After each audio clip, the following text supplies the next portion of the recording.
Welcome to Amateur Hour CX, a podcast on the state of cycling from our point of view in the grassroots ranks, or pretty much whatever strikes Eric's fancy based on who he could trick to come on the show today. I'm Mark Walling, and here's your host, Eric Schillinger. Kevin, hello. Nice to actually talk to you. Hi, thanks for having me. So welcome to our podcast. Thanks. I should say congratulations on winning the Rasputista. That was the thing that I saw pop up in the internet world that made me think, oh man, we should have Kevin on the show right away because that's a really epic thing to win. And I read your blog post about it, and the whole story was so fantastically outstanding that I basically, decided that I had my own man crush on you when I read it, because I was like, wow, who goes to a race basically while their wife is within like minutes of having a baby and is probably not going to go, and then wakes up at 4 o'clock in the morning and just wings it. And then it's a super hard event. And then, spoiler, what happened? Why don't you tell everyone what happened? Well, we had a baby. we may hear him. He is in this room. He's hopefully sleeping, but, well, yeah, I won. Yeah. Usually, when you say when the husband goes and does something else when the wife's in labor, not a lot of positive things are usually the follow-up to that. But she didn't actually go into, it's complicated. Basically, she was in labor right? for she was in 3 weeks. Some kind of early labor thing, right? Yeah. So we're basically, we were in this like purgatory where like, is she going to go into labor the rest of the way? Is she not? Anyways, after a couple trips to the hospital, it finally happened a few weeks later. So actually, it was a week and a half, 10 days after Rasputista that we finally got our little kiddo Tobin.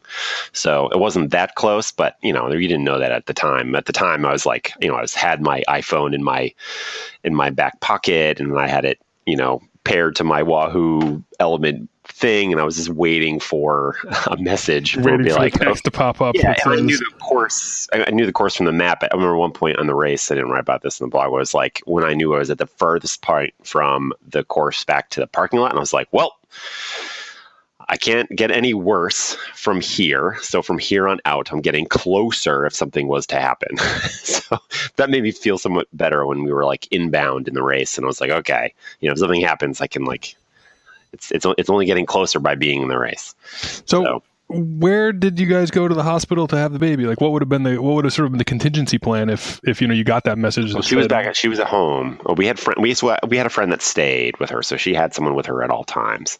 So that I would have driven probably unsafely fast to Plattsburgh, New York, and met her there. But thankfully, none of that stuff happened. But actually, once she did finally have the baby, it was very fast. So thank goodness. There was no way I could have made it back from the middle of nowhere, Vermont, to the middle of nowhere, upstate New York, in time, because it was like by the time from when the doctor walked in to when we gave birth was 7 minutes. Whoa! So it was 7 minutes. Yeah, you got there, you barely made it in the hospital. The doctor shows up and is like, "There's the baby." That's crazy. So it was crazy. Yeah, 9.5 pound baby in 7 minutes. How about that? I mean, I'm speechless. When my daughter was born, it was like a few hours, and I like went down to get a sandwich at one point, and then my cell phone rang, and they were like, "Come right back up right now." But it still wasn't 7 minutes. It was like, okay, I ran right back up, and it was still like a while before it actually happened. Yeah, that was more how it was, for our first one. So we had all these expectations from the first one, and it was not at all the same. You hear that all the time. So anyone listening who hasn't had kids yet, or has one kid is going to have another kid, and someone says every labor is different. It's true, but you still won't believe it until it happens. Yeah. I bet that's probably good advice. So okay. We got plenty, but didn't listen. Yeah, no one wants to hear that. No, that's. I mean, this is one of the things I think is most interesting. Having gone through your blog now in like a crazy level of detail, probably because I'm projecting with my pregnant wife here at my house and my 2-year-old, and my desire to be able to ride a bicycle. It meshes very well with what you're writing about. Oh, you're in it. You got the 2-year-old, and you got another one coming. Yeah, exactly. I'm just like one. I'm like, well, you're not that far behind me. I'm like in the same. Yeah, I'm in like the same. Can you get out? Is it too late? What? Get out? Where would I want to go? It's great. No, I'm good. I'm good where I am. Except the one thing I'm not doing is winning. Like the call is coming from in the house. Yeah. Oh. So you were a racer. So we don't really know each other. Some of my guests I like really, really know, but I've really enjoyed talking to folks who I sort of know casually. We met last year at the Uncle Sam cyclocross race, which you also managed to win, is my recollection. And that's how I met you too, in the parking lot at work. You tried to steal my wheels, yeah. Yeah, they were good decorations in my living room for a week. Oh, those were your wheels? We were like seriously contemplating who was going to keep those. We were not being honest at all. Yeah, no, I remember seeing the email that came out after the race that somebody had left something very valuable, and I immediately said to myself, well, somebody's an idiot. And then several days went by, and I hadn't got a chance to ride outside yet. And I go to ride outside, and my wheels were gone. I go, oh, no, I'm that guy. I'm the idiot. They were very nice wheels. Yeah, I left my pit wheels, which are, they were nice wheels. They are nice wheels. I still have them. So you were like a racer, and I gleaned from taking a look at your blog that for maybe a little while when you started your family that you weren't riding as much or racing as much. Yeah, no, I guess I have a fairly complicated backstory. I feel like so people in New England like remember the Bouchard-Hall because my brother is Derek. Derek is the current CEO of USA Cycling. Yeah, he is 12 years older than me. So my exposure to bike racing was my parents were super dedicated fans and parents, and they would go see all of the bike races. And since I was so much younger, Derek was at Princeton and I was a young lad, and we would go to all the races every single weekend. So like I was like in the these are basically like ECCC races. Yeah, no, literally that's what they were. Yeah, so we would go and I would see all the races. I got exposed to bike racing early on, and I watched all those races. I got to see classics like Killington Stage Race, not like it is now, not that it's bad. I just did the Killington Stage Race this past weekend, but back when it was in Memorial Day weekend or Labor Day weekend, and all of the best teams of the nation came, and Tour de France legends, Davis Finney and things like that would be there. And so I got to watch all those races, see Philly 100 times, the US Pro Championships. Yep. And even Downers Grove when he was Pro Crit Champion, got to see my brother race there and things like that. So I was, basically toted along to see all those things. So, but in high school, and I didn't really bike race. I did some mountain bike racing, but, basically like where I'm going with this is that like New England was exposed to Derek Bouchard-Hall, and Derek Bouchard-Hall was a very good bike racer, and he had a nice career, and everyone remembers that. And then he retired right about the time when I started racing. So like by the time I got to college, I was kind of a runner, a skier. I'd done some mountain biking, but I was running cross country, and I had a pretty rigorous class schedule, so I couldn't basically make any of the practices. And I was like, well, I don't even really feel like I'm on a team, and really I'm not that good of a runner. So I'm going to do this bike team thing because I know all about bike racing. I've seen it. I'm probably going to be an expert. So where did you go to college? I did University of Vermont. So and this is where I ended up growing up, was in Vermont. So it was my local university. And UVM has a very established. Yeah, they had a great, right? They had a huge budget and a good team and lots of people. I mean, I think one year so I ended up helping run the team for almost every year that I was there, other than my first year. And we brought like 75 racers to mountain bike nationals one year, or mountain bike Easterns. Like we rented a tour bus and filled it with people in a U-Haul, packed it with bikes. So the team was big. That's big. The team was big. That's real big. Yeah. We were very certainly all inclusive. But anyways, so I started racing in college, and I wasn't too terribly good initially on the road. But eventually by the time I was a senior and I was graduating, I'd gotten pretty good enough to get noticed by the national team. And, I had name recognition. Like my brother was a good bike racer, and there are only so many Bouchard-Halls.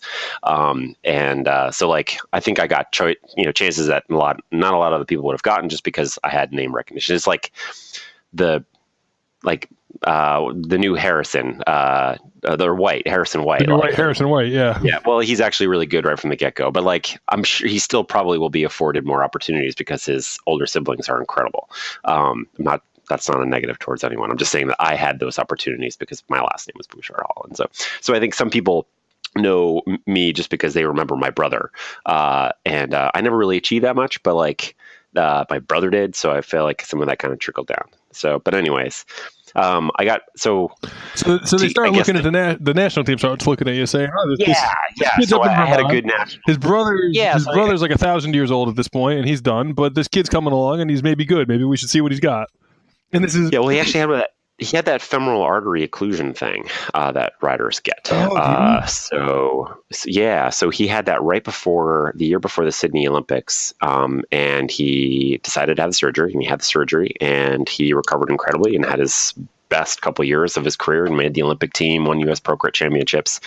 That went really good. He got to race Paris-Roubaix, and that was when Mercury Viatel went across to become one of the big Pro Tour level teams. Yep. It wasn't Pro Tour back then, but that various thing. And he got to do all these awesome things, and then it came back. So it was basically like retire or have the surgery again. And he remembers how terrible the surgery was, and he was like, I'm done. So wait, he got it twice? Yeah. Well, because it scar tissue, and it didn't. So my brother is got huge legs and this tiny little waist, and I have a huge waist and tiny little legs. I just bet that's not true. No, it's absolutely true. He's got a 29 waist. I have a 34 waist, and he's got big muscles, and I don't know where my muscles are. I don't know where I generate any watts. But so we're related, and we look similar, but that infrastructure is different. So I have all the room in the world for all of the blood to go, just not all the muscles to do anything with it. And he had all the muscles and not enough space. So that's what ended up happening to him. And then he went to business school and worked in business for a long time. And then he had the opportunity to go back to USA Cycling, which is basically his dream job. And that's what he's doing. So, and doing a fine job of it, as far as I can tell. He's trying, USA Cycling is kind of a whipping post for a lot of people and complaints, but I know my brother really well. He's incredibly passionate. He's incredibly smart. He works incredibly hard. He works so hard. I don't know what that means in terms of when he says he's working, ungodly 80, 100-hour weeks. I don't know what exactly he's doing, but he's doing something. So I have utmost faith in him, and that, if anyone can turn this around and make it what they want to be, what is reasonable, he can do it. So, my shtick for him is that have faith. He's a real true fan. He lived a life. He really was a collegiate cyclist and did the, going from house housing to host housing, living in a car, doing everything possible just to race his bike at a high level, all the way from the bottom to the top, 100% clean the entire time. And, so he knows the life, and then he actually learned how to be businessman, and so now he's doing that. Maybe sounds like a funny compliment, but I really mean it as a compliment. When you say he's trying, it's very, very clear from the perspective of a nobody racer who promotes small cyclocross races, and I think that I describe myself when I say that that's the collection of people who have started to become maybe dissatisfied with USA Cycling as time had worn on, and I feel like that wave has shifted. I think it's obvious that the change in leadership and the effects that that's had on the organization are making it better. It's much easier to say this makes sense than, gee, this is horrible. Why are they doing this to us? Yeah. No, he really does care. He absolutely it's his at this point, it's like his own child. And it's not, obviously, USA Cycling is made of a lot of people who work really hard and have been there for a long time, but he really wants to succeed. He's fully invested. So anyways, so you probably didn't want to come on the podcast to talk about your brother, but I bet this probably happens. Yeah, it's so easy. He's I joke about this all the time. It's he's an Olympian, U.S. Pro champion. He went to Princeton, Stanford, Harvard. He is all of the things. And I'm like the younger brother who's I went to state school and I do cyclocross. yeah, but I went to state school and do cyclocross, so it's okay. I'm very happy. Yeah, no, he doesn't know how to not work 100 hours, and I struggle to work 40 hours. It sounds like you've developed a very nice balance. Yeah. So, and there's another brother too. Just shout out to Robert. Oh, there's an RBH? What's RBH doing? Oh, yeah, there's an RBH. He lives in New York City. He works for the New York Times, or a company owned by the New York Times, helps deliver the papers, basically. Oh. He's a high-end manager. He's great. He's probably the most successful Bouchard-Hall, believe it or not. He's the successful Bouchard-Hall. That's funny. He's the middle brother? He's got to be the middle brother, right? There's not a younger brother. He's the oldest. No, he's the oldest. Okay, so yeah, his young, you're racing. So you started racing, and this is back in 2002-ish. I'm good. Probably before that, right? 2000. 99 I was a Okay, freshman. yeah, sure, right. Yeah, So, we're the same age. Crazy. Okay, so this is. Or I guess it was 2000 was the spring. So yeah, spring 2000. My first road race was down in Pennsylvania, UVM racing weekend, where the guy that ran the team at the time, Jason Bear, he was from Pennsylvania, and he did a couple races down where he lived in the Amish country, and that was my very first race, and it was in the rain and the cold, and I thought I could just like ride away, and man, was I mistaken. I used a lot of energy early on and found that I could barely hang on to the pack to finish, and that was my start of road racing, and I was totally addicted. So that's what I did. I did mountain biking in the fall, and I did road racing throughout the rest of the year. And I did that all the way through college. And yeah, by the time I was a senior, I had a full-time spot on the national team. They had about 5 guys that were on the national team. So we got a stipend and insurance, and we basically lived in Europe most of the year. And we weren't there. We were at like a training center. It was a good gig. And we had all the opportunities to race and do well. So you did. How long did you live in Europe for?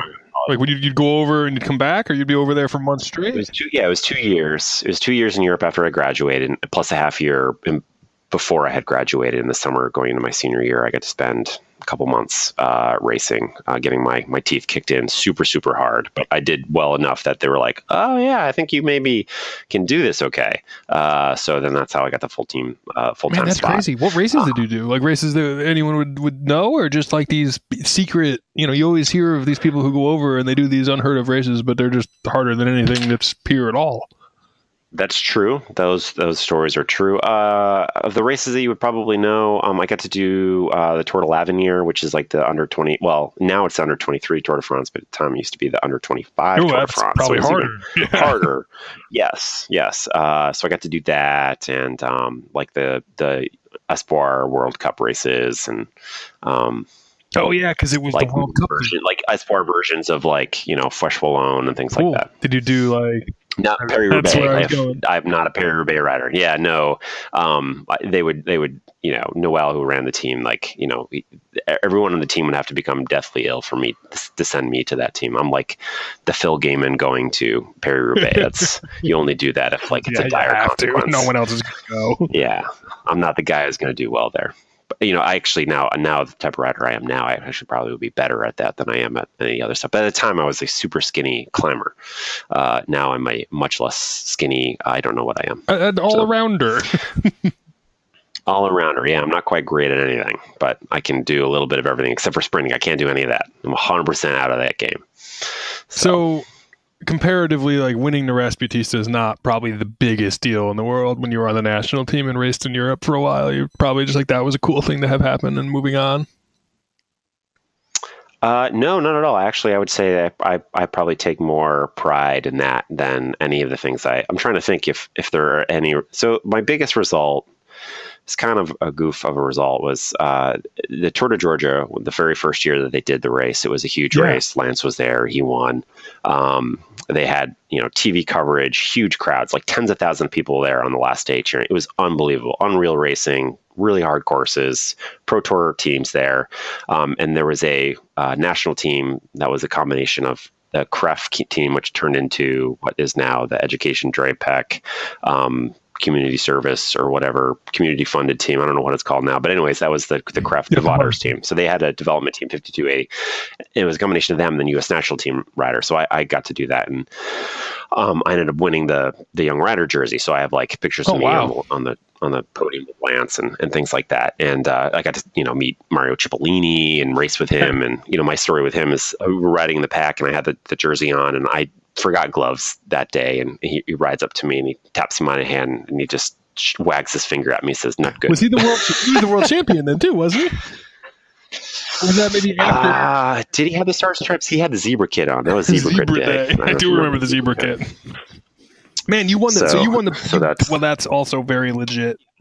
Yeah, Well, I mean, there weren't that many Espoirs, and probably the best one was Craig Lewis, and he almost died in that race. That was when he got hit by that car in the time trial. I rode by him. I was like a couple of guys behind him, and I just like it was a really fast section. You went by, all you could see was that there was a car and there was a rider and there was an ambulance, and I went by and was like, what just happened?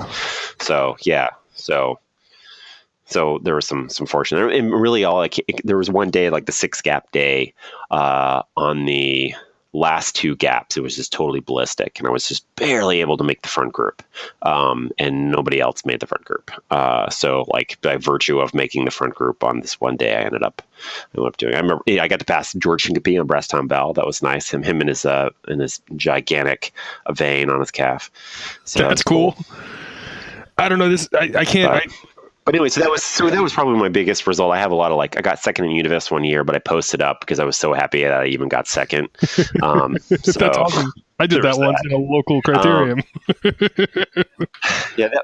I think that's why I like cyclocross so much now. Is because when cyclocross guys cross the line, they are so when you watch the World Cup, other than Van der Poel and Wout van Aert, who are if they didn't win, they don't even care if they win. It seems like other than the World Championship. But anyways, everybody else, they are so happy no matter what place they are. World Cups like this too in mountain biking.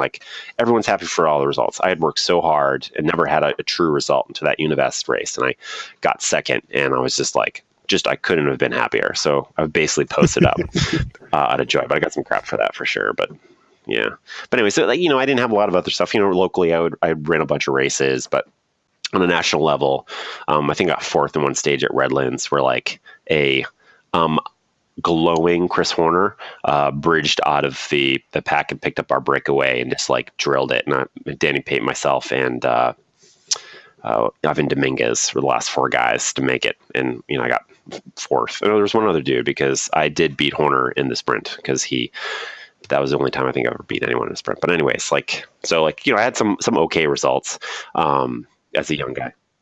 Is it like a 30-second synopsis? I mean, you have this experience of having raced at essentially the very highest level, because I mean, there's only maybe a little bit higher than where you're at, and now all of these people are falling here. There's certainly a higher. Yeah, no, there's certainly the guys that are doing Paris-Roubaix and those classics and the Tour de France. That's a whole other level. Fair enough. I mean, that's way beyond anything I was ever going to achieve or had the talent for. But I did reasonably well.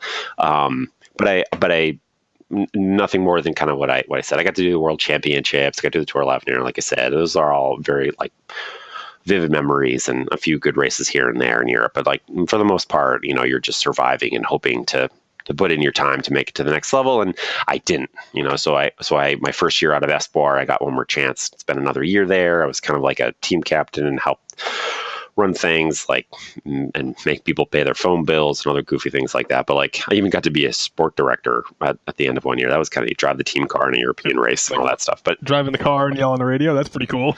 Oh yeah. But I'm only doing that because my riding wasn't great. I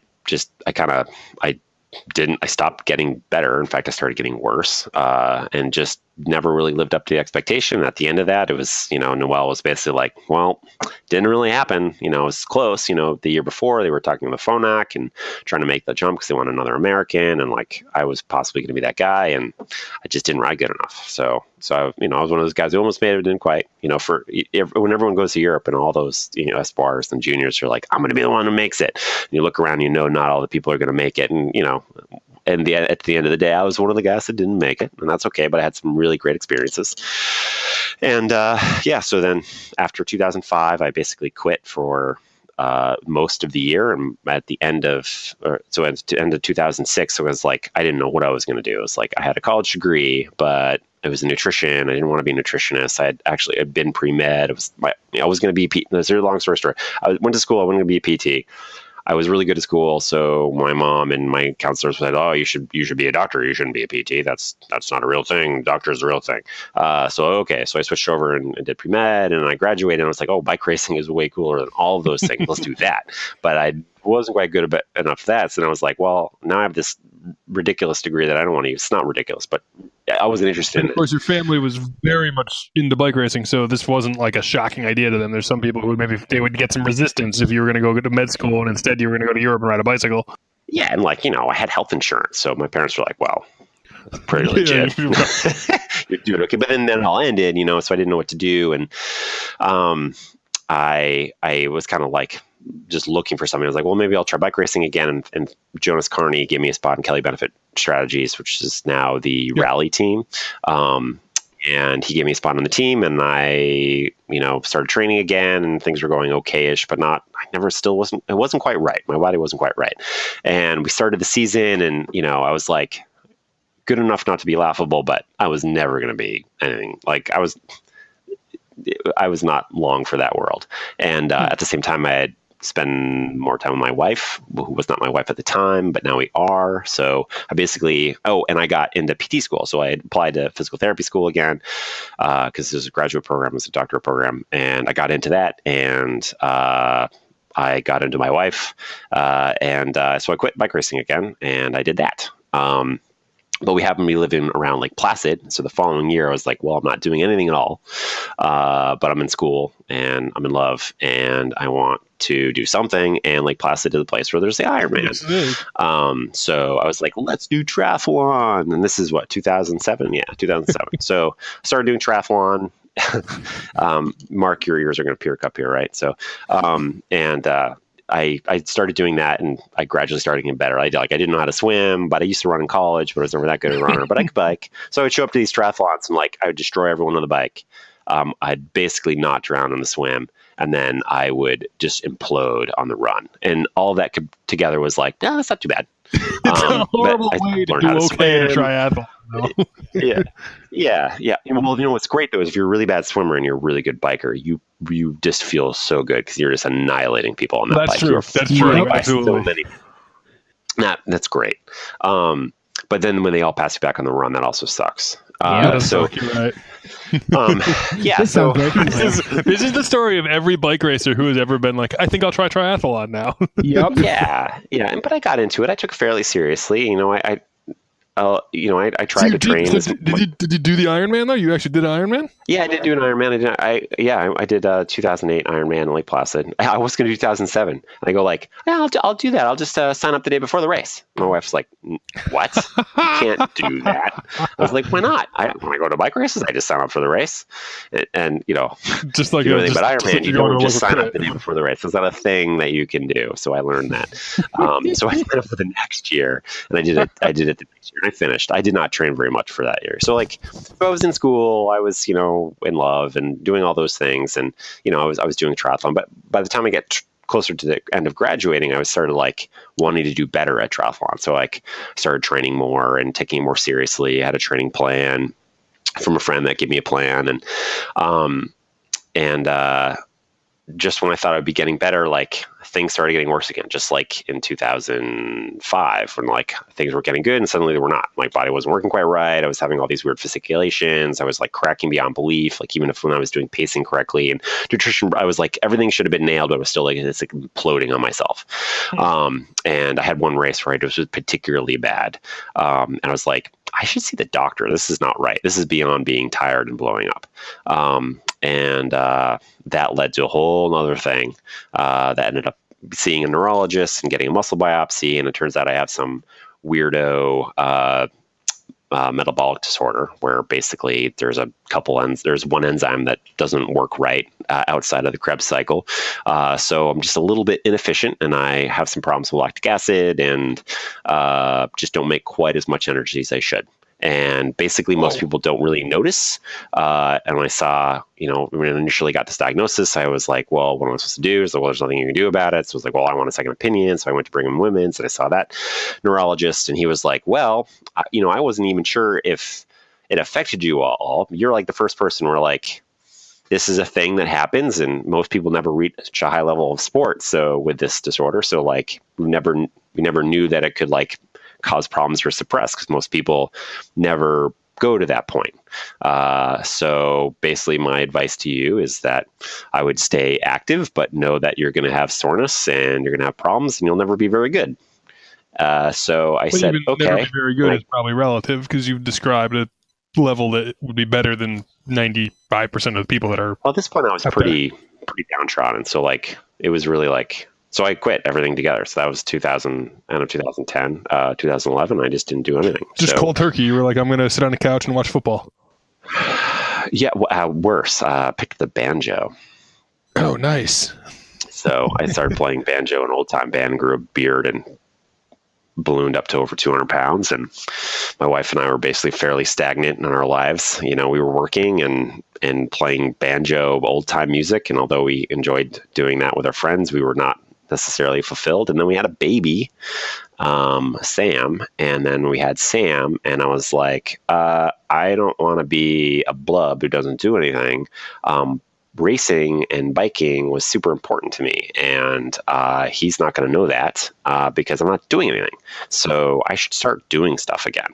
And at the same time, our family did something called Man Trip. So like it's my two brothers, my dad, and myself. And that year, the plan usually was hiking or something, but my brother had planned, Derek had planned, we were going to go to the Alps and we were going to ride for about a week and do all these cool rides. And I was like, I should get in shape for that. So I had no gear anymore, so I bought a road bike, and you were like, it was all sold off, and you were done. Gone. Done out of my life. Yeah. Wow. Yeah.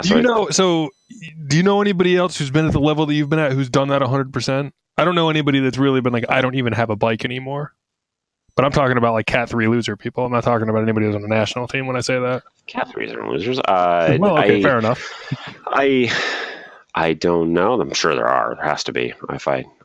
I'm sure there are guys that I race with on the national team that have probably never wanted to do those things again, but there's some that have trickled back into it. And there's a guy. There's probably some kind of correlation there, actually, as I think about it. Because like if you are an amateur and you live your life as an amateur, it like remains a hobby to certain varying degrees, depending on your access to it at the time. If you were like really living it, like I've never been in Europe on a real team and having health insurance and things, I suppose you could eventually get to the point where you don't want to do that anymore, I guess that makes sense. Well, okay, I'm sorry. Anyway, so Man Trip. So it's a mix. So you're going on the Man Trip. Yeah, I got a road bike, and I start riding again. And my friend Tyler Wren, who I raced with in college, he was one of mine. He was, if he on the cross trail thing, he would be one of my nemesis. We raced a lot against each other. He raced a whole career, so he went to college and then like was able to race for Colavita for like 12 something years or more. And then at the end of his career, he created a Fondo thing, farm to fork Fondo, and that series is expanded, but his very first one was in the New York area, not far from me. And he was like, yeah, you should come down. I got these other guys like Stu Gillespie that's coming, and there'll be other nice guys there, and other dudes from Princeton that know my brother, and you should do it. And I said, that'd be cool. And we went down there, and it was kind of a hammer session. I was like, that was awesome. So I got Man Trip. I had this hammer session. There was this Fondo thing. I don't know if it's a race. I don't know if it's a ride. I don't know what that is, but it was awesome. And that kind of like got me into wanting to do more of that stuff.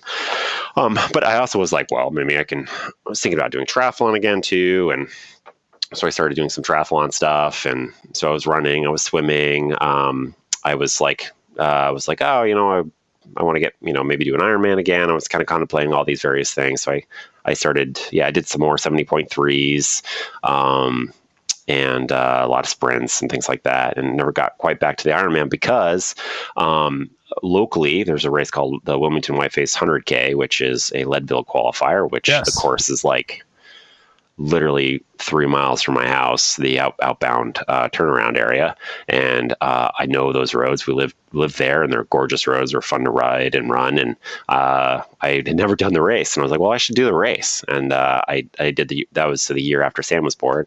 So that was like, so I did all those things. I did the Fondo, there was this stuff. I started doing triathlon, and I was like, oh, there's this thing. I did this race, and I qualified for Leadville, and I was like, cool, qualified Leadville. I should probably do Leadville next year.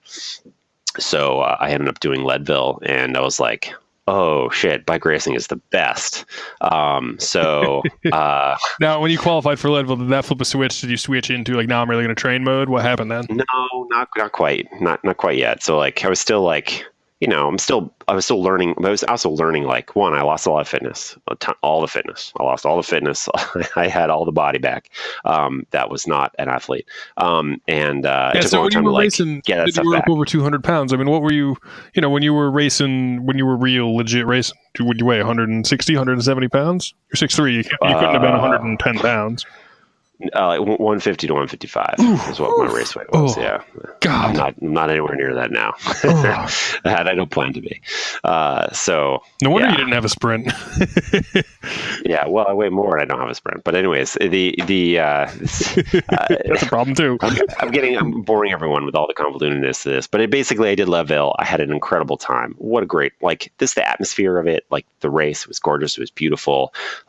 Everyone just wanted to do well and finish. And, it was emotional. I crossed the line and I was crying. I was just wow, I can't believe I've gone through this journey from if you look back on it, I was a bike racer and then I had to quit. And then, my life I didn't know what was going to happen in my life. And then, then I had my son and I got back into it again. And then I got good enough, and I was told I was never really going to be able to race again. And then I could go to Leadville, and then I finished, I was that's a lot, that's why you kind of live to feel through those things. So I was all in on bike racing's awesome. And then right after that was the Vermont Overland. Peter Vollers is the guy who runs it. He raced with my brother, cross ding. Derek and Peter Vollers would have been nemesises because they were both crit guys, and Peter Vollers was very good and Derek was very good, and they were definitely at a similar level. So anyways, so I knew of Peter Vollers because of that. So I decided to do that, and I did that, and that was that's road racing across combined. And I was whoa, oh my God, guys, do you guys know this stuff exists? Because this is the best thing that ever happened. Yeah, I did the very first Overland. It was nutty. So I said, Dan Chabanaz is my total man crush.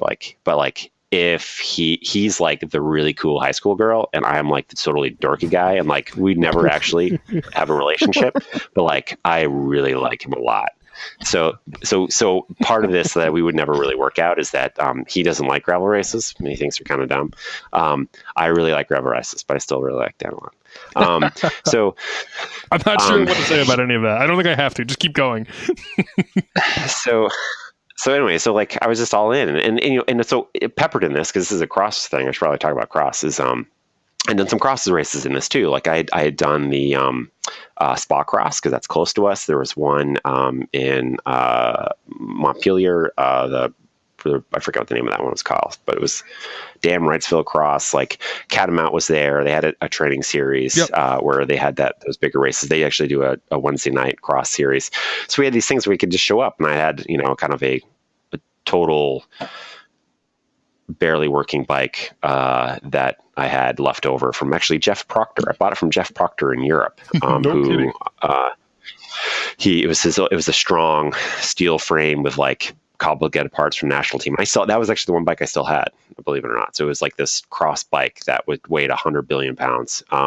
And it barely worked, but I would do races on it, and I would flat, and I would drop my chain, and the brake chatter would be just unbearable. But I would do those races, and I would have a really good time. So and it was fairly family friendly, and we could do those things. But anyway, so I did Leadville, did Overland, I was doing cross, and after all that, it's you know what? I'm definitely not going to do triathlon anymore. I'm going to do these bike racing things, and I've never actually had a coach. So maybe I should get a coach, and that'll help me. And maybe I'll try to do really good at Leadville next year. And so when I did Leadville, I had trained, but I was still running and swimming and doing that kind of stuff. And I hadn't done any big hours on the bike. And I went out with the second group, which was still between 10th and 20th or 10th and 25th place in Leadville, which is still a pretty high level. Yeah. And I stayed with them, and on the way down from Columbine, I exploded and just started just losing all sorts of time. Guys kept going by me. And at one point, I would pedal once, and I would coast standing, and I would try to build up the courage to pedal again, because I didn't know if I could, because my legs hurt so bad. And I was able to do that for a very long period of time until I got to a rest stop where I could just sit down and eat food for 20 minutes or something ridiculous. And then I finally death marched it back. I've never cracked so hard. So that was the worst crack I've ever had in my entire life. That was your first shot. And that was I've only done level once. So okay. Spoiler, ruins my story coming up. But anyways, I finished in a respectful time. I got a belt buckle. And I was well, man, if I had trained and I didn't almost, keel over from not pacing and not nutritioning and not doing all the things that I didn't do, maybe I would do better. Maybe I could, have like a super good time and maybe get top 20 or something. So I was like, I bet a coach would help me with that. And we're going to bring it all back to all the other things. So I raced with Adam Meyerson back in 2002 for GS Mangione. And he had started his coaching business around then. I was like, well, I know he coaches people and he does cross and I like cross, and maybe he could coach me. So I contact them and he goes, you know what? Or somebody from that area goes, I think Jacob Fetty should be your coach, or something you talked about in a previous episode. Yep. And I met with him and he's now my coach. And I was like, we're going to do Leadville. And it's like, but I also want to do cross races, but I might do some road races too. And I like doing gravel. And he's like, okay, that'll be interesting to work on. And really long and also really, really short and tense. Yeah, I know. He's kind of like, oh my goodness. So this goes into last year. So this is my past year. So I go in and what did I do? I did some mountain bike races and I got ready for Whiteface 100K. And right before Whiteface, the Whiteface 100K to do the qualifier for Leadville that year, I said, you know what? I don't think I want to do Leadville. So we've done this whole winter training program. So I'd done cross racing, but everything was for Leadville. And then I go all the way up to the point of the qualifier, which is just a few months away. And I go, I don't want to do Leadville anymore. I want to focus on cross. I think I want to go to CycloSmart Cross Camp. And I don't want people to laugh at me how bad I am at handling my bike, because that would happen. We go to Catamount and guys like Adam St. Germain and be like, you are the worst bike handler ever. And I go, that's probably true. But I have a lot of watts. And he goes, I know. That's why you're super annoying. So I was like, I'm going to go to cross camp. I'm not going to do Leadville. And let's focus on having a good cross season. And I'll do some mountain biking too, because I've started doing mountain biking and there's great mountain bike racing in New England. So let's do that. So I started doing mountain bike. I did the Whiteface 100K. I actually won the race. And I said, I don't want my Leadville spot. And then, so I went to cross camp and I focused on the cross season. I did a cross season last year. So that's how you came to meet me, because I was doing cross and I actually had a coach, and I had now been training for a little bit and consistently, and I had a real plan. And part of the plan thing, like I'm the all-in master. So I'm 36. I have now 2 kids. I work a full-time job, and it's stressful to like figure out what you're going to do that day. Like, do I take a rest day? Do I train today? What kind of training do I do? Like, if I take a rest day, is it really a rest day, or am I just quitting today? Like you have all these things that happen when you're self-coached. Yeah, for sure. And all that went away. So like my wife was like, you are so much more tolerable. Like you don't worry about all that stuff. You just do the thing that Jacob tells you. And that's what I've been doing. And I've gotten actually quite a bit better. Actually, like I'm racing great. I hate to say it out loud, but like I'm doing really good. Like I won Rasputisa. Yeah. I almost just won Killington Stage Race. Wait, yeah, how Killington Stage Race? So that was, that's up to the minute, right? That was this weekend. Yeah. I raced like an idiot in the circuit race and used lots of matches and got nothing for it. And then I raced with the team Velocia Northeast. That's also been one of the greatest things that ever happened to me. I'm with a bunch of guys that want to race and are fun, and I get to do races. Of course, my first real road race with them was this past weekend. But like, that's been awesome, being part of a community again. I think that's a big thing that happens, as like an older male, is that you lose like a community of peers, especially when you have kids. Unless like, at least at the age of my kids, maybe I'll get into wiffle ball dads or something like that when Sam's a little bit older. But it's nice to have a community of like other males to just release with. I think it's healthy mentally. Yeah, but anyways, It's not the first time that's come up in our conversation. Every time I talk to somebody who's 35 to 45 and has kids, it comes up that the value. Yeah, so much of your life is just getting through the stuff, and that's fine. Life is wonderful, but also like you need that little bit of like time to just shoot to shit and hang out with people and not, that's what this is certainly serving for me. Sure. I've been very grateful for that experience. And and then the next day was the road race, and it's a bunch of hilly stuff, and we had a game plan with the team. The team rode great, and the climbs were super hard, and I didn't get dropped. In fact, every finish climb that I've like ever done for as long as I can remember, like I get dropped. And on the finish climb for the Killington Stage Race, like we went up this first pitch, just a couple minutes in, and the guy who's the overall favorite to win, like put in a hard dig around the steep first pitch, and I was like, hey, I didn't get dropped right now. I actually have a chance. So I basically spent the rest of the climb like saying, hey, I'm not dropped yet. This is great. And then it really hurt a lot. But I made it over the top of the group, and it was only like 3-4 guys by the time I got over the top of the thing. And then it's kind of rolling for a while, and it came back together down to being a group of 10. I tried a bunch of times to attract, but the guy that favored was covering me, and I wasn't strong enough to make more of it. But anyways, we ended up in a 10-man sprint at the top of this 20-minute climb. I got roasted. I got 10th, but you know I can't sprint, right? Have I said that yet on this? So one of the things that you've got going for you in your strategic moves is a big sprint, is what I understand.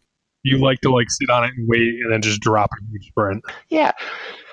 Yeah, but basically by the end of that stage, like I was on the same time of everybody else, minus one guy had gotten away the first day and had about 30 seconds. There was a couple time bonuses there. Some guy had another about 5 seconds. But anyways, I was in striking distance to win on the time trial. I had a great time trial. I had a couple things that didn't go perfect. Like I had some mechanical issues, couldn't get in my 11, and my bike was kind of breaking and blah blah blah. But bike was breaking. Do you have like a real fancy time trial bike, or are you just out there hoping for the best? No, it's that old. It's one from doing when I came back and started doing triathlon. It's a 2007 P2 carbon with a super old Tegra. Okay, at least it's not like a cyclocross bike. I was afraid you were going to be like, it's that super old Strong that I have. Yeah, I put aero bars in my Strong. It's better than that bike, yeah. I have some nice bikes now, though. But yeah, so what happens is that there's little screws for the horizontal dropouts, so that like there's not right amount of space. And I guess with age they de-thread and they start to like press in. So now you can't get them out far enough, so your tire doesn't hit the frame, because apparently it's aero if your tire almost hits the frame but doesn't quite. But then it's a detriment when it hits the frame. So I had I had that happening. So basically, I was at the start line, like right before to start my neutral service, and they were trying to find the skewer with the most amount of tension, because it was going to have to be held in place with the skewer, because the dropout screws are no longer working. So you need to get like a single speed style chain tensioner on there. Well, yeah. Well, I just need anyways, but so I had that stuff, but the time trial went really good. I lost by 1.4 seconds.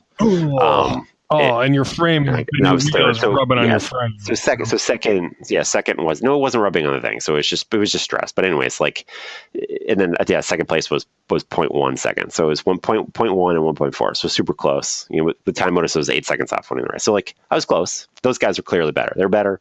They won.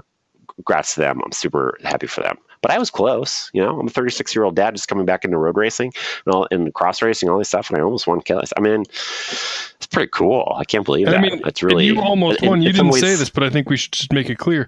You almost won the Pro 1-2 race. You're not racing like a Masters race that you almost won. Yeah, Pro 1-2. Yeah. Good, really good, talented guys. It's unbelievable. I can't. In some ways, I almost forgot that I maybe was good. I feel like it was all fake. I never really was that good, and I was given fake chances. And this is the first time when I did a race, whoa, maybe I did. Maybe I wasn't that bad, because I got a fair amount against me, and I was great, and I have a much more complete life. So I'm not trying to say I wish I didn't have all these blah, blah, blah things, but I'm super happy. I just can't believe that I can race at this level. I'm not just in prior years, even last year when I did this, I did do the race last year. I had a good TT, but I was a spectator. I couldn't see the front. I could not attack. Could not even imagine seeing front or imagine attacking. Yeah. That was for the other people. Full on survival. My job was just to try to finish, and that would be a miracle. And this year I was racing. I deserved to be there, and that I can't believe that. It's cool. Hey, so nice job, Jacob Fetty, and my wife for supporting me and letting me do the training and all that jazz.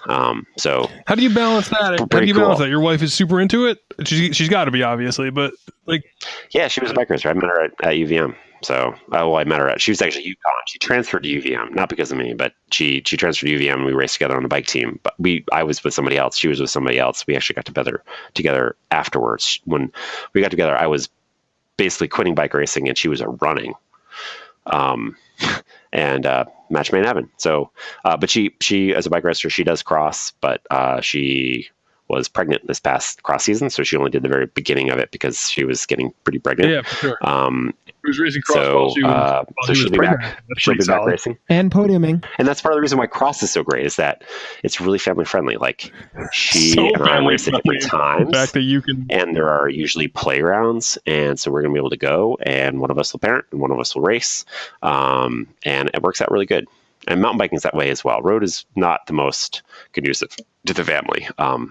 And I didn't plan on doing much, but now I'm on this full duo team, and it is pretty fun too. So I'm kind of doing all the things. I like all the bike racing. I like bike racing. Bike racing's great. There's all different ways to do it, and they're really fun.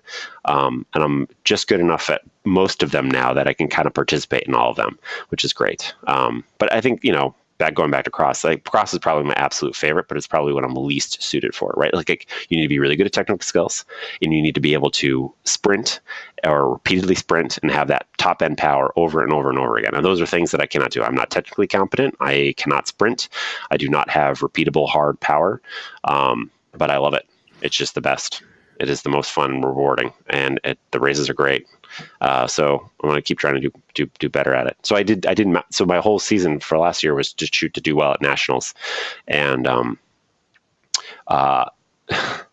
I don't know if you want the story, but it was all the things that could have gone wrong went wrong for nationals for me. So I had this like big, huge plan, and it failed. So first thing is that I had a good season, and that, I didn't have any UCI points. So I was doing all these bigger races and starting at the back. And if you're Matthew Vanderpool or Sven Ness, you can start at the back and you can get to the front because you're those people. If you're me and you can't sprint and you don't have technical abilities, it's very difficult when you start at the back. So I struggled through the whole season. I got points at Supercross. I got 6 UCI points in one of the races. So I got some points for MBX at the end of the year. And the very first race I get with points, I'm getting off track, I didn't get in my pedal, and it was right at the back. Anyways, so so even points don't necessarily mean anything if you can't get in your pedal. But anyways, and then the next day I double flatted. So I had anyways, but after MBX, because now we don't have this problem anymore, so I'm looking forward to this. But the problem is that after MBX, which is in the middle of December. Can you take credit for this? Was this like a direct family conversation at Thanksgiving or something that caused this to happen? Yeah. No, it's not true. If I give any ideas to Derek, it'll be guaranteed that they won't happen. So if you want anything to not happen, I'll tell Derek that I want it to happen, and it probably won't happen. Call him when we're done and ask him to significantly raise the per rider fee. Then. Okay. Ask him. Just encourage him to jack it way up.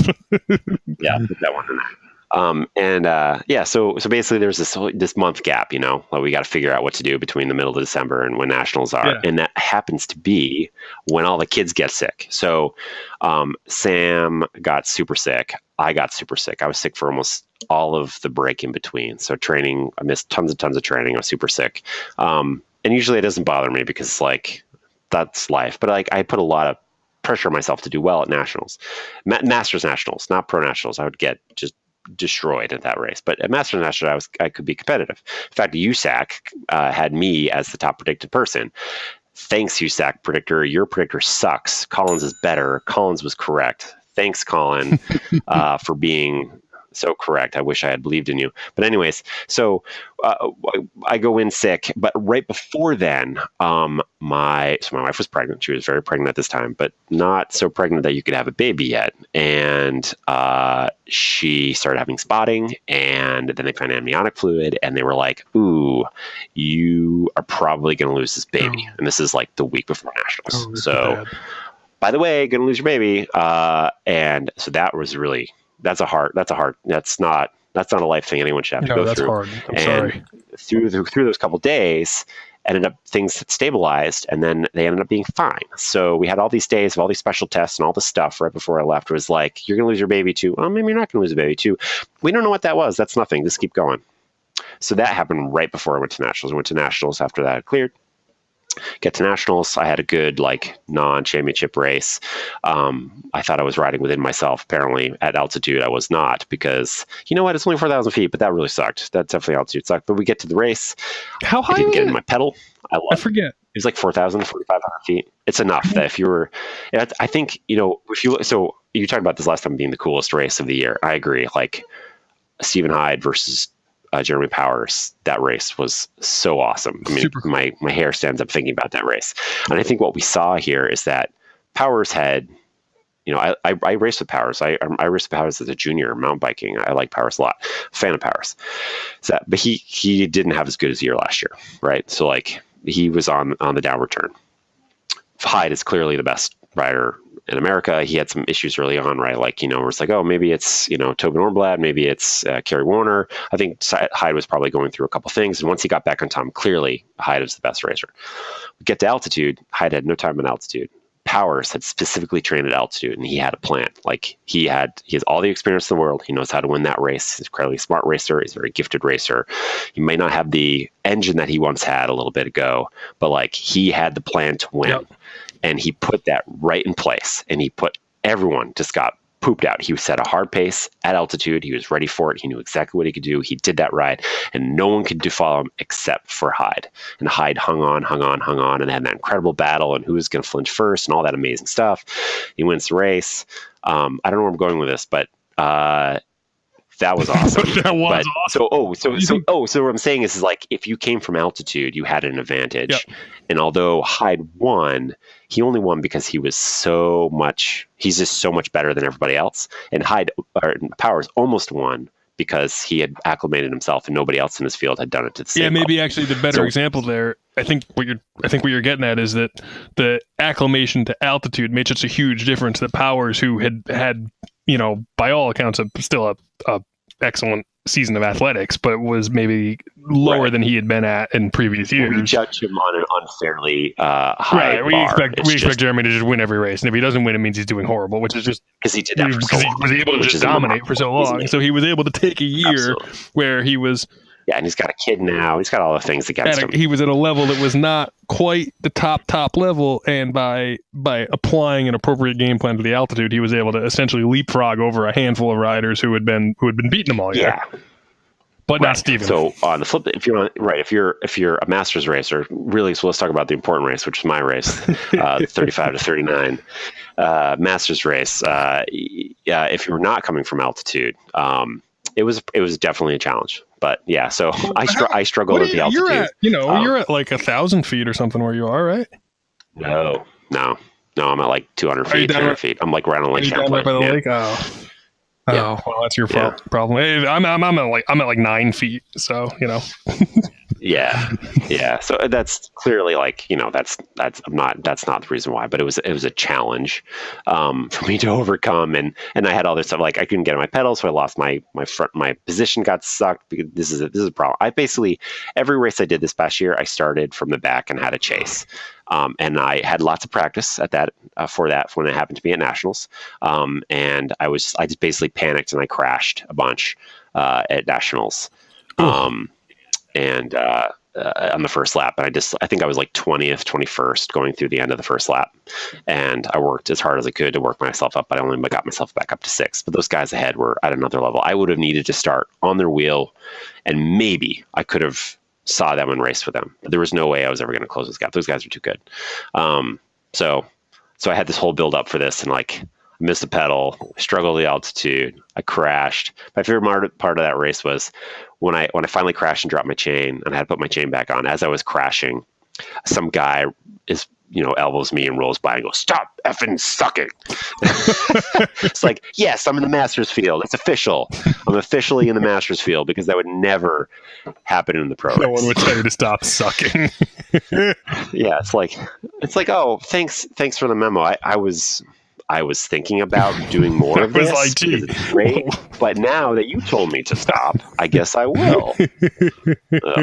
Thank you, helpful. The stereotypes in the Masters field, but yeah, overly aggressive Masters racer. Yeah, exactly. Yeah. So that's not a great story, but anyways, that's what. Yeah. So that was my whole. So now I want to do better at Nationals this next year. this year. So I guess that's a cyclospark thing where you, because of Adam, because Adam has like 100,000 jerseys. You want to have one of those jerseys. I never won a national championship. I got close in collegiate, but never won.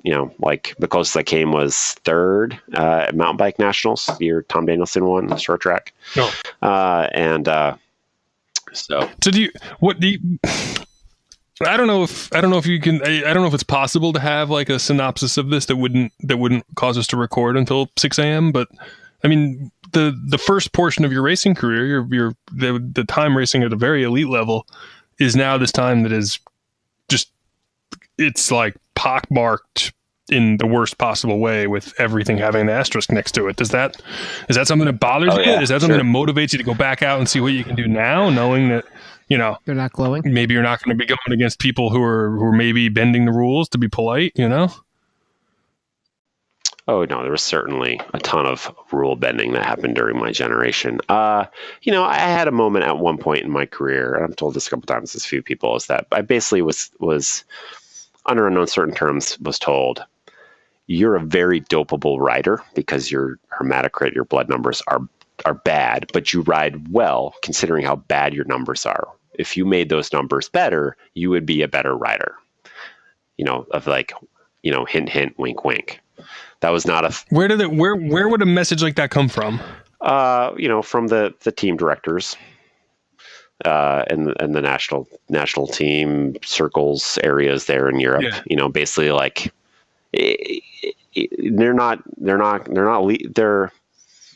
they're pointing you in the direction because I think they knew that like that's how it needed to progress. For most riders, if you wanted to make that next jump, that's how it was happening, and that was normal back then. That was not something that I was going to do, and my career ended. And I'm okay with that. Like, and I don't believe for any second that you hear a lot of these stories of guys saying, "Well, I was I was so much better than these guys, and they are only better because they doped or whatever." I don't feel that way. I mean, I maybe falsely believe. I still believe all those riders were more talented, anyways. I don't really. For sure, it was a problem, in it. I'm sure it closed doors for me, and that's okay. I mean, I would not change my life, right? Like if anything had been different between back then to now, I may not be married to my wife. I may not have the kids that I have right now. Like I may not, have a job that's fulfilling. I'm a physical therapist, and like, having this experience, winning Rasputin. I know I joke, but not really. That was great. I love that race. It's a cool race. Like you have a good group of guys that are racing each other, but you're racing with each other. It's like, let's race, and let's do weird stuff, and let's, try to ride our bikes fast on snow and mud and have these hard climbs, and, a whole different types of riders all mixed together. There's other dads and there are young guns, and maybe you get lost in the woods and you have to run on ski trails, and that's what happened, and that worked out good for me for some reason. So like that stuff's really rewarding and great, and I would never trade that. So like coming back to what we talked about before is like, the stuff I had done prior, okay, so maybe those races were higher levels and are more meaningful to other people, as a whole. If you say, oh, what would be better, going to the World Championships or standing on a podium with Lance Armstrong, or, well, that's a whole other thing. But anyways, like, or winning Rasputin, that was meaningful to me. Like, my family made sacrifices, and it was something I wanted to do well at, and I did do well at, and I feel great about it. And I don't know, it's great. Like, I don't know if I would change any of that stuff. I'm happy where I'm at now. I don't have any delusions of, what I could have been or what I missed out. Sure, that stuff's it's still happening. It certainly is. But like, I don't know. I'm pretty cynical in the sense that I pretty much, if you win a race in Europe, you probably doped, is basically what I feel like. And that's not fair either, but I feel like pro cycling has lost my trust. They don't, like European, like especially Grand Tours and stuff like that, and the classics. Like, I mean, how many guys need to get popped before you say, you know what, pretty much only guys that dope win? Like, they don't get my benefit of the doubt anymore. Sure. So, but I also had some, and they're not helping themselves. Look at the Giro. Who won, and how did he win? Yeah. And everyone said it was just like when Floyd Landis did it. Gee, well, that's a great way. That's a great person to be compared to when you talk about who to compare it to. But in Phil Gaiman's kind of a divisive figure amongst a lot of different racers. But like, I've only read one of his books. And by read, I mean I listened to his book on tape when I went to DCCX, which, by the way, is an amazing race. Everyone should go to DCCX if they can. I love that race. I drove down there and I listened to his book, and I have somewhat more of an opinion with Phil, in that it's really dangerous to equate doping and bad people and evil, because they're not related. There are really a lot of complicated things that go into the decisions that make people do what they do. And I don't want to play that game. So I may think you're a doper, but I'm not going to cast judgment on who you are as a person. You may be a jerk. You may be a total jerk. You may also be a nice guy in a bad position. Sure. And that's not for me to judge. So I'm kind of like, I don't know. I probably, if you win, you probably doped and you're being Peloton. I hope that you didn't. And that's as far as I'm going to take it in my brain. I'm just not going to go further than that. It's not healthy to go beyond that. I think that it's just, I don't need to get mad about it. A recurring thing that I've heard many people say who've gotten up to sort of the tip top levels of domestic racing is that in large part, U.S. racing is all clean, and to some degree that's because there's just not a lot of money in U.S. racing, so there's not a lot of money to spend on doping. But so when I was racing, domestic racing certainly was not clean. Interesting. Oh yeah, there's a whole handful of guys that I think were quite there. It's probably more clean now, I would hope. Well, we still have Mancebo showing up to races. What the heck? Okay, but anyways. Sure. But in general, in cross, I feel like everyone's clean. There's not a single person I think there's not in a million years. And so this is a bad segue for Stephen Hyde. So this is not what I'm connection is. So I got to do cyclocross camp, and Stephen Hyde was my coach for my group, because I was in the A-level group or whatever. And I got to see him ride all the time. And those guys are so good and they're so amazing. Like, they would come up with these just ridiculous things to do. Like, oh, we're going to sprint as fast as you can in a 90-degree turn, and there's going to be a dried out rut, and I'm just going to ride it. And he would dial it like perfect over and over and over and over and over and over again, just naturally. Yep. And you're just like, wow, like you couldn't do that once if you did it 100 times, and he did it over and over and over and over and over again. And he's that big smile, and he's really nice, and he's a good communicator, and he's just awesome. So like, when I think about American racing, I think of how talented he is and how wonderful he is. And that's what we got, guys like Karen Warner and Toby Ropenblad and those guys. And we have these young guys that are coming up that are incredible, like Sam and Lane. I got to race with Lane this weekend. Lane Maher, or however you say it. It's great guys. Yeah. Like all the, that's who I choose to focus on. These guys are great, and those are awesome. I believe in all them. What's the next thing on your table now? So Killington Stage Race is done. Cross season, hashtag cross is coming, right? Like what's between now and then? Yeah. A fair amount, although I'm not sure. I have the Wilmington White Face 100K coming up this weekend, so I want to defend my title. And did you win that? You're defending, right? Yeah, sure. That would be cool. I'm riding great. My numbers are amazing. Hey, what bike do you ride in that? 29er? Like a regular 29er hardtail? 29er hardtail. It's the best bike. I have my cross bike that I've done the whole course on multiple times, and it is just not faster. The sections that you can't ride at full speed, you lose so much time compared to being on a mountain bike for the rest of the course. So, if anyone's going to do that race, do it on a hard. You can do it on a full suspension. I did it first couple of years on a full suspension. It's not quite as you're going to lose some energy, but if you have a hardtail with really fast rolling tires, it is the best bike for that. They're single track, but it's not crazy. But there's enough of it that you want front suspension, bigger tires. You're not going to get that on a cross bike.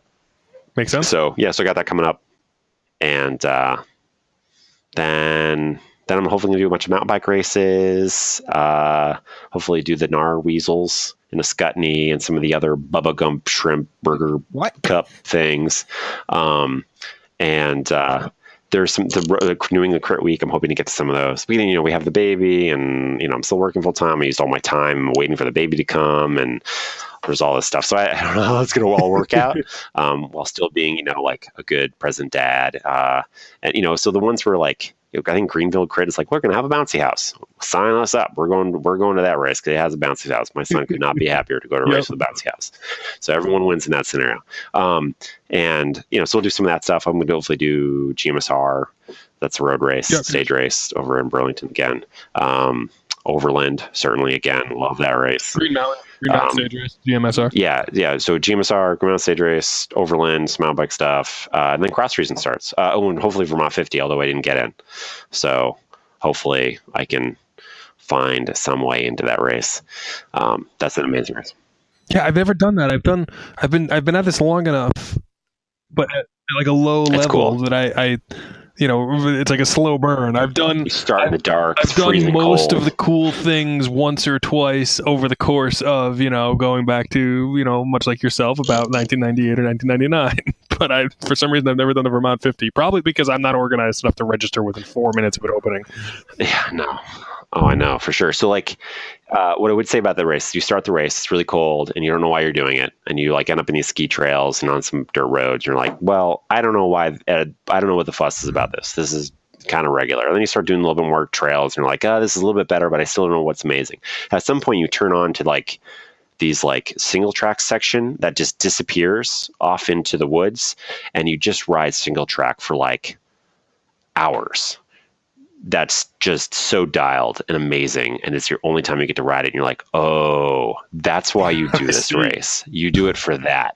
And when you have that experience, I would want to do that again. That's pretty cool. And that's why it sells out in 4 seconds. And that's why it sells out. Yeah. Well, maybe next year. All right, it's been excellent talking to you. We're going to wrap this up. Yeah, of course. Thanks for having me. Look forward to listening to not my episode, but other ones. You got to listen to your episode. If you don't listen to it, you won't know that we edited it out and made you say horrible things. Things other than that, like a new XTR kit. Have you seen the new XTR kit? Oh my God, it's beautiful. Oh my God, I saw it and I immediately was like, I must acquire. Hang on. Okay. Hey, wait. Kevin, where can people find you on the internet if they want to talk to you? I don't know. I'm on Twitter at the ADKBH. Spelled out the ADK, which is the Adirondacks, BH Bouchard-Hall. I'm on Instagram as well. I think KRBoucha, KRBoucha.